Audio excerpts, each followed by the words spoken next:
Hello friends.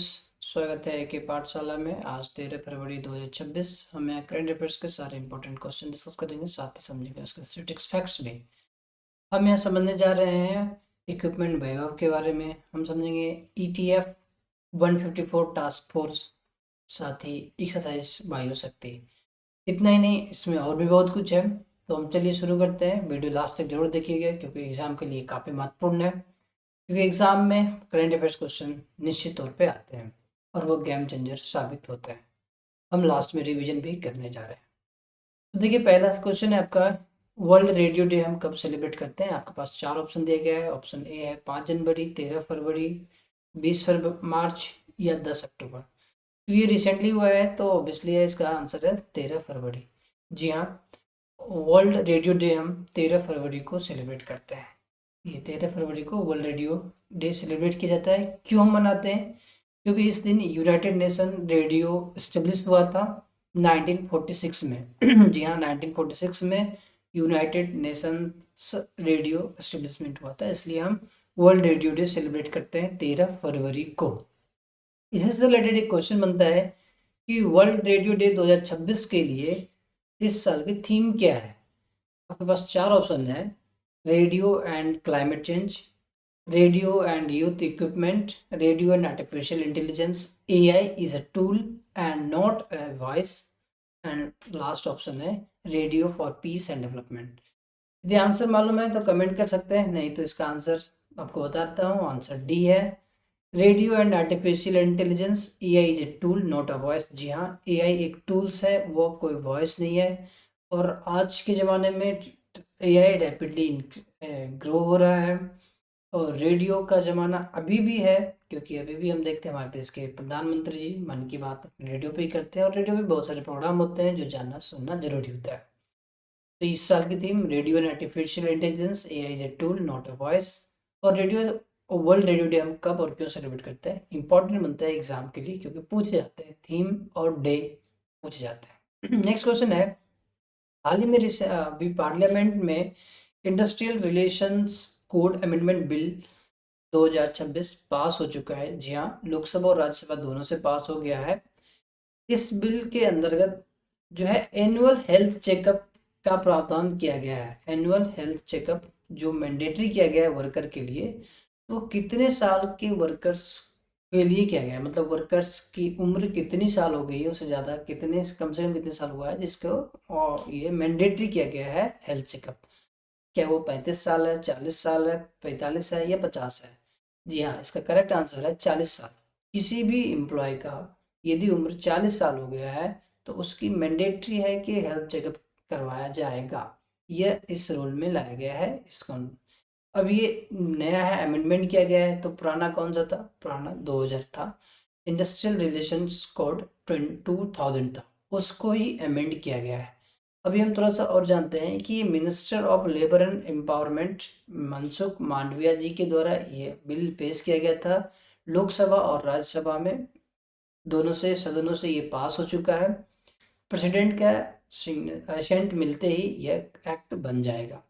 तो देखिए, लोकसभा और राज्यसभा चूंकि पार्लियामेंट की बात हुई, तो लोकसभा की सीट 552, मैक्सिमम सीट स्ट्रेंथ 552 है। प्रेजेंट प्रेजेंट में जो है 543 सीट है। राज्यसभा में टोटल 250 सीट का स्ट्रेंथ है, करंट वहाँ पे 245 सीट्स हैं, जिसमें से 233 सीट्स पे चुनाव होते हैं, और 12 सीट जो है, 12 जो MP हैं वो नॉमिनेटेड किए हुए हैं।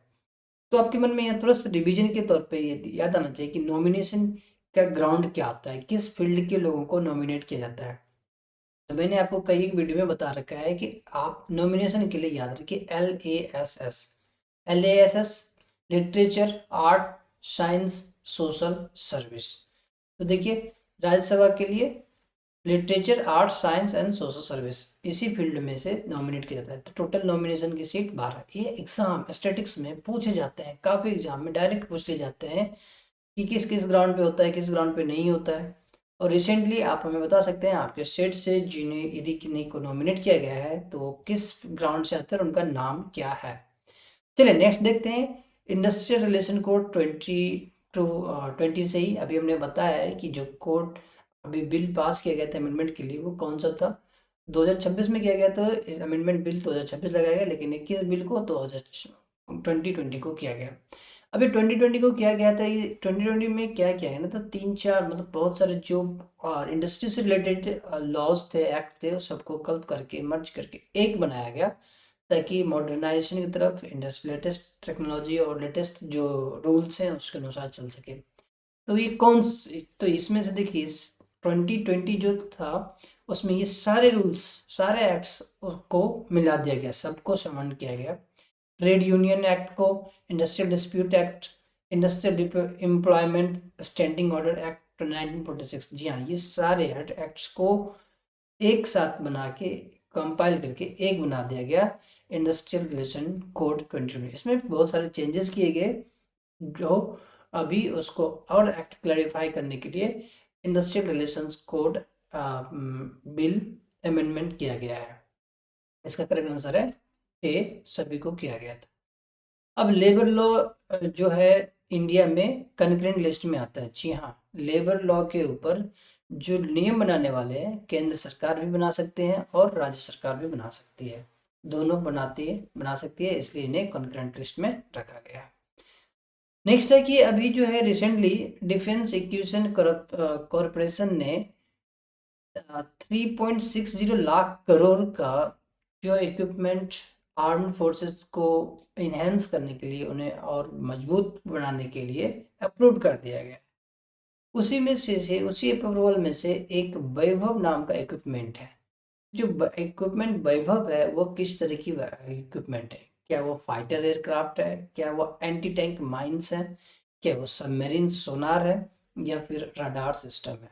जी हाँ, ये इम्पोर्टेंट बनता है क्योंकि पूछे जा सकते हैं खास करके डिफेंस रिलेटेड एग्जाम में कि वैभव, इक्विपमेंट वैभव के बारे में क्या जानते हैं। इसका करेक्ट आंसर है option number B, anti tank mines. जी हाँ, एंटी टैंक माइंस के जो सिस्टम्स हैं उनको में वैभव नाम का है, उनके प्रोक्योरमेंट के लिए भी डिफेंस एक्विजिशन कॉरपोरेशन ने अप्रूवल दे दिया है। ये अप्रूवल कितने का है? 3.60 लाख करोड़। कभी कभी अमाउंट भी पूछ जाते हैं तो ध्यान रखना जरूरी है। नेक्स्ट क्वेश्चन की तरफ देखते हैं कि अभी आरबीआई ने केसीसी, जी हाँ, किसान क्रेडिट कार्ड के लिए लोन जो दिया जाता है किसानों को, उसके लिए एरिया को थोड़ा सा ब्रेड किया है, ब्रॉड किया है। तो कौन से कैटेगरी को अभी रिसेंटली ऐड किया गया है एलिजिबल लोन के लिए? क्या वो गोल्ड परचेज एक्सपेंडिचर है, या फिर soil testing and weather forecasting, या हाउस कंस्ट्रक्शन, या मोबाइल फाइनेंसिंग? ये किसानों की कंडीशन, किसानों की एक्सपेंडिचर जिसके लिए केसीसी ले सकता है। जी, इसका करेक्ट आंसर है option number B. Option number B, soil testing and weather forecasting. इसके लिए भी केसीसी जो है, केसीसी का फंड इसमें खर्च कर सकते हैं। ये चीज़ अभी अप्रूव हो चुका है आरबीआई के द्वारा। अब थोड़ी सी हम कोशिश करते हैं केसीसी के बारे जानने के लिए। तो केसीसी जो है स्कीम लॉन्च किया गया था 1998 में आरबीआई के द्वारा और गवर्नमेंट ऑफ इंडिया के द्वारा। क्यों किया गया था? क्योंकि शॉर्ट टर्म लोन प्रोवाइड किया जा सके किसानों को। जी हाँ, 1998 किसानों की स्थिति बहुत अच्छी नहीं थी, ऐसे अभी भी बहुत अच्छी नहीं है, लेकिन हाँ पहले से बेहतर होते जा रही है। किसानों को मदद के लिए 1998 में केसीसी स्कीम लॉन्च किया गया था आरबीआई के द्वारा। जी हाँ, याद रखिएगा, आरबीआई, एसबीआई नहीं है, आरबीआई और सेंट्रल गवर्नमेंट की स्कीम है केसीसी। नेक्स्ट क्वेश्चन की तरफ देखते हैं कि एक्सरसाइज वायु शक्ति अभी होने जा रहा है, अभी होने वाला है, ये राजस्थान में होगा। तो ये जो ऑपरेशन वायु शक्ति है, इसमें रिसेंटली कौन से ऑपरेशन की सफलता को दर्शाया जाएगा, उसकी सफलता को दिखाया जाएगा? जी हाँ, अभी वर्ल्ड फेमस एक ही ऑपरेशन इंडिया का नाम जाना जाता है, वो है ऑपरेशन सिंदूर। तो इसका करेक्ट आंसर है ऑपरेशन सिंदूर। ये ऑपरेशन सिंदूर की सफलता को कैसे एयरफोर्स ने काम किया था, उस चीज़ को एक्सरसाइज वायु शक्ति में प्रदर्शित किया जाएगा, डिप्लॉय किया जाएगा। नेक्स्ट आपका क्वेश्चन है कि हम नेशनल प्रोडक्टिव वीक सेलिब्रेट कर रहे हैं। जी हाँ, नेशनल प्रोडक्टिव वीक मनाया जा रहा है। तो इस साल की नेशनल प्रोडक्टिव वीक का थीम क्या है? मैं बार बार कह रहा हूँ, थीम बेस्ड क्वेश्चन पूछ जाते हैं तो इम्पोर्टेंट है, ध्यान से देखिए, रिवाइज कीजिए, काफ़ी महत्वपूर्ण है। आपको 4 ऑप्शन दिए गए हैं: innovation and digital India, cluster और growth engine maximising productivity in MSME, या फिर ग्रीन मैन्युफैक्चरिंग एंड सस्टेनेबिलिटी, या फिर quality workforce for global competitiveness. जी हाँ, ये 4 ऑप्शन है, 4 में से एक ऑप्शन सही है जो नेशनल प्रोडक्टिव वीक 2026 की इस साल की थीम है। तो देखिए option number B is the correct answer, clusters as growth engine maximising productivity in MSME. अब थोड़ा सा नेशनल प्रोडक्टिविटी वीक के बारे में भी जानते हैं। नेशनल प्रोडक्टिव वीक हम 12 फरवरी से 18 फरवरी तक हर साल मनाते हैं। क्यों मनाते हैं? क्योंकि नेशनल प्रोडक्टिविटी काउंसिल का एस्टेब्लिशमेंट हुआ था 1958 में। जी हाँ, 1958 में नेशनल प्रोडक्टिविटी काउंसिल स्थापित हुआ था।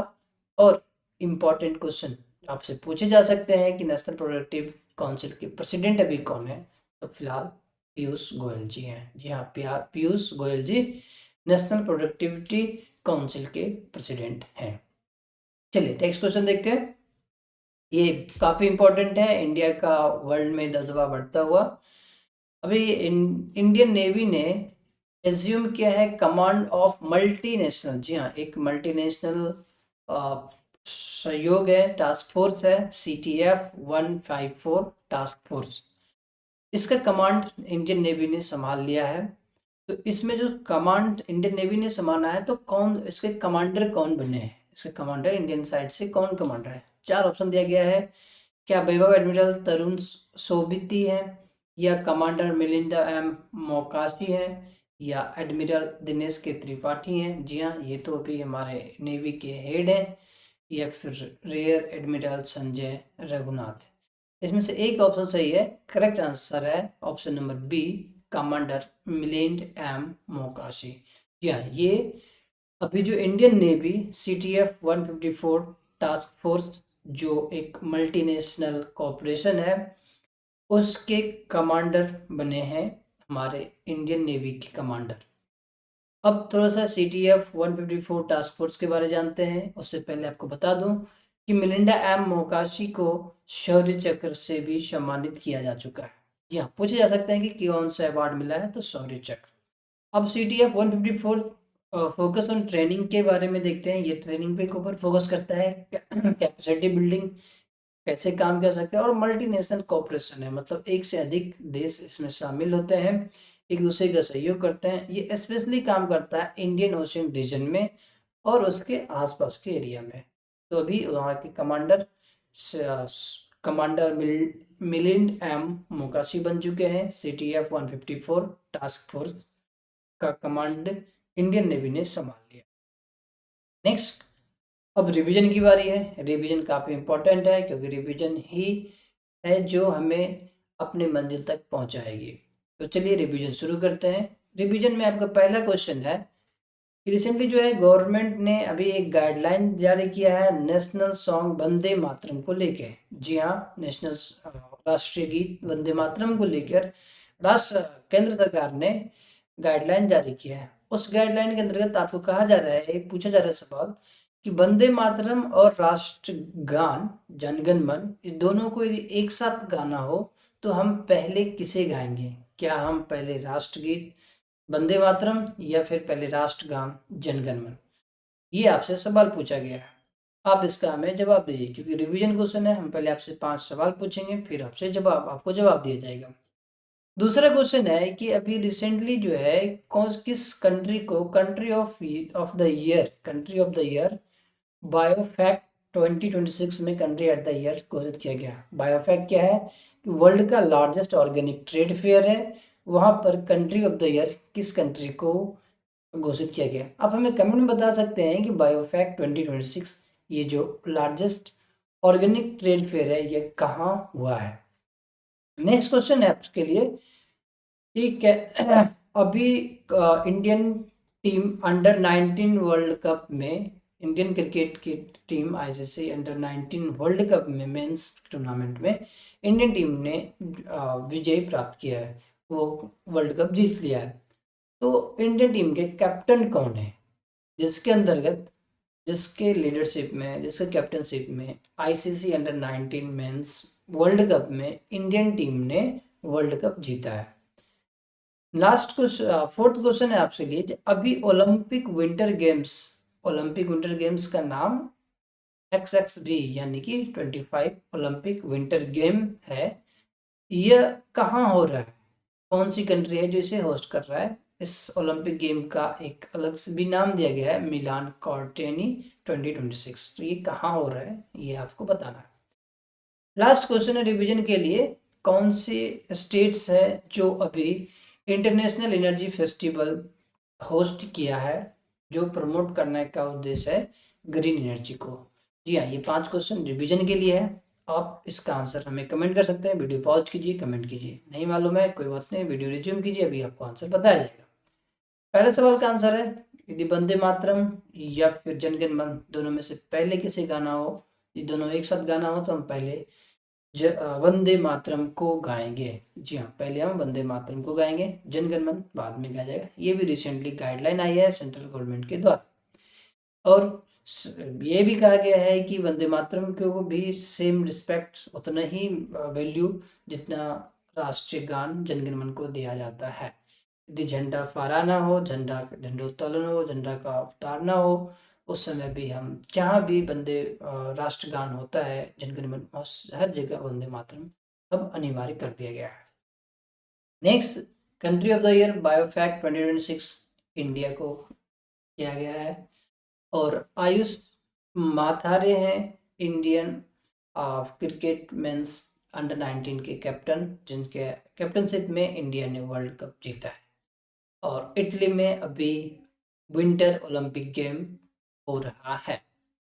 और आपका last question, international energy festival recently Kerala में मनाया गया है। जी हाँ, तो ये थे आज के करंट अफेयर्स के क्वेश्चन, MCQ, साथ में स्टैटिक्स भी और रिवीजन भी। जी हाँ, यदि आप स्टैटिक्स न्यू क्वेश्चन के साथ साथ स्टैटिक्स और रिवीजन ये सब करते जाते हैं तो करंट अफेयर्स पोर्शन आपका काफ़ी अच्छा हो जाएगा, इम्प्रूव हो जाएगा। और ट्रस्ट, करंट अफेयर्स जो होता है वही गेम चेंजिंग पार्ट होता है। तो हम आपको यहाँ करंट अफेयर्स की हर टॉपिक डिस्कस करेंगे, स्टैटिक्स भी, रिवीजन भी और न्यूज़ भी। तो करंट अफेयर्स से रिलेटेड, एग्जाम से रिलेटेड हर चीज़ों के लिए आप हमें लाइक शेयर सब्सक्राइब कर सकते हैं, हमें आपके लिए अपडेट लाते रहेंगे। पढ़ते रहिए, बढ़ते रहिए, फिर हम मिलते हैं अगले दिन।